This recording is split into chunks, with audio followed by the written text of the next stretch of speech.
Hey y'all, let's go ahead and finish this up. This is the bottling. This is part 3 of the process of dealing and creating fruit kombucha from beginning to end. So let me swirl this around, show you where we're at. This is sat for a few minutes here, probably 20 minutes. You can let it sit as long as you want. It's not going to absorb all the sugar unless you let it sit overnight, but it will absorb it to where, it makes it a little bit easier to evenly distribute it between the bottles. So what you're going to do is you've taken this fruit out. Over time, by the time you come back to deal with the bottling this, a lot of this kombucha will have leached out of the fruit and they'll just kind of be puddled at the bottom. Pour that back into here because that's liquid gold stuff. It's really good. This apples and beautyberries, this is not something that you would want to eat in any way, shape, or form like this.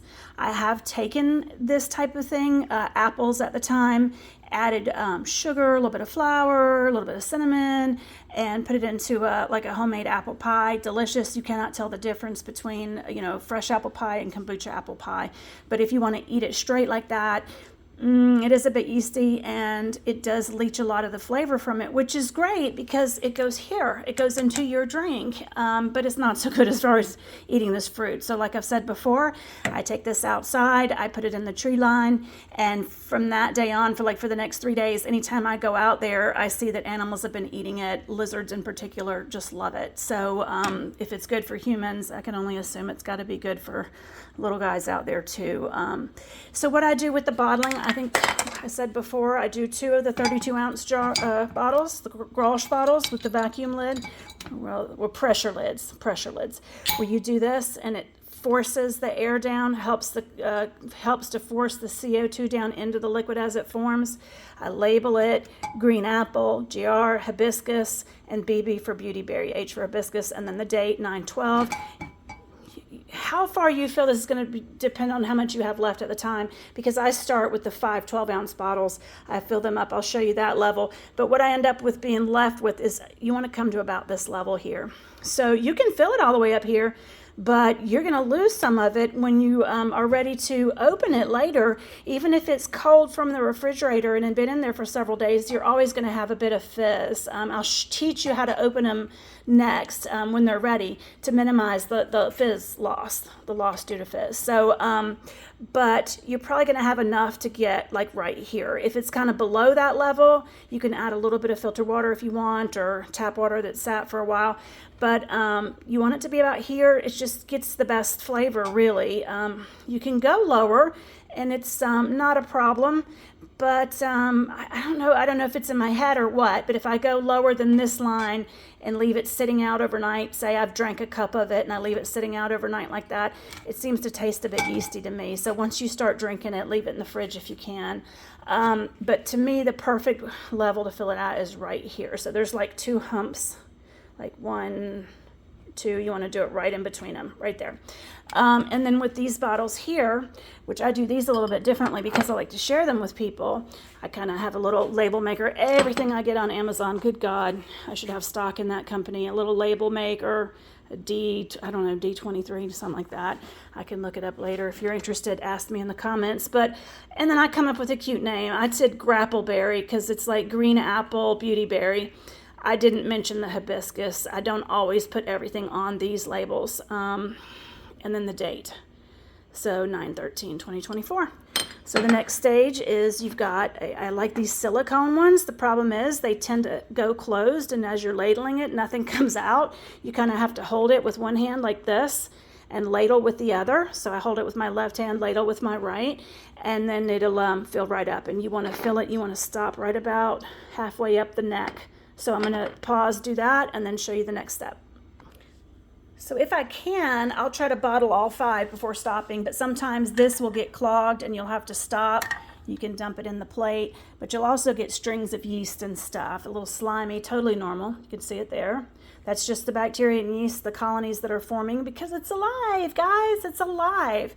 It's forming new units, new colonies. Every second it is multiplying. And so those things, don't think of them as gross, think of them as health. I mean, that is good health for you right there.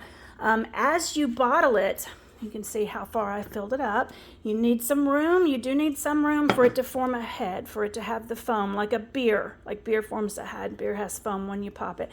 You need to have some room or you will lose your kombucha. It'll spill over. You don't want that.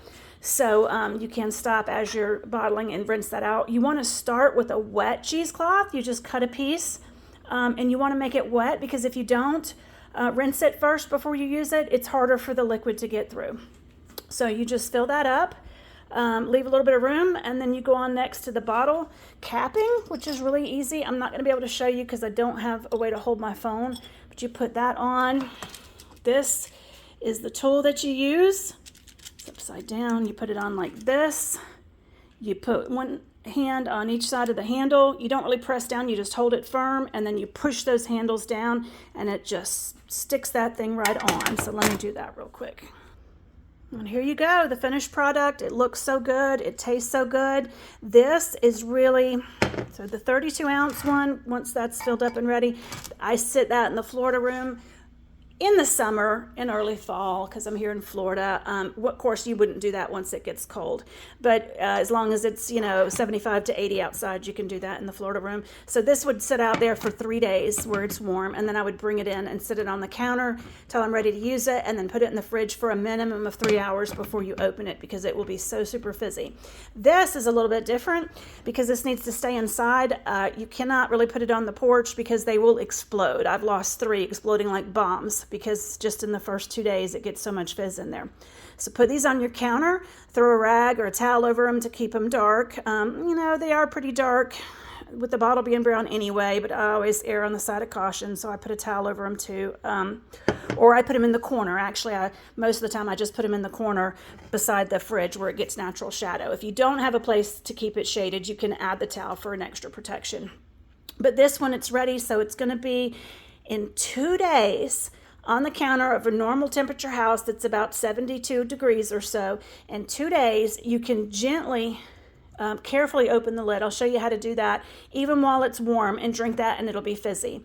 If you put it into the fridge on the second day, easier to open without any fizz, but also not very fizzy. So like the warmer it is, the fizzier it is. Just keep that in mind. And honestly, if you pull this out of the fridge, and let it, pop the lid, and then it takes you an hour or 2 to drink it. The magic of kombucha as it sits there, rather than losing fizz like a regular soda or a beer, the fizz is going to actually accelerate as it warms up. And so it'll get fizzier and fizzier as it sits there. You'll gain fizz rather than lose fizz.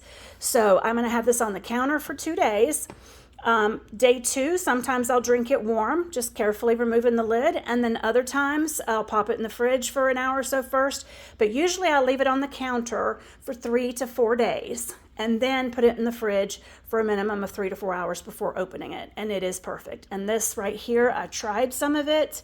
Oh my goodness. So green apple, beautyberry, and hibiscus. It is fantastic. So cheers.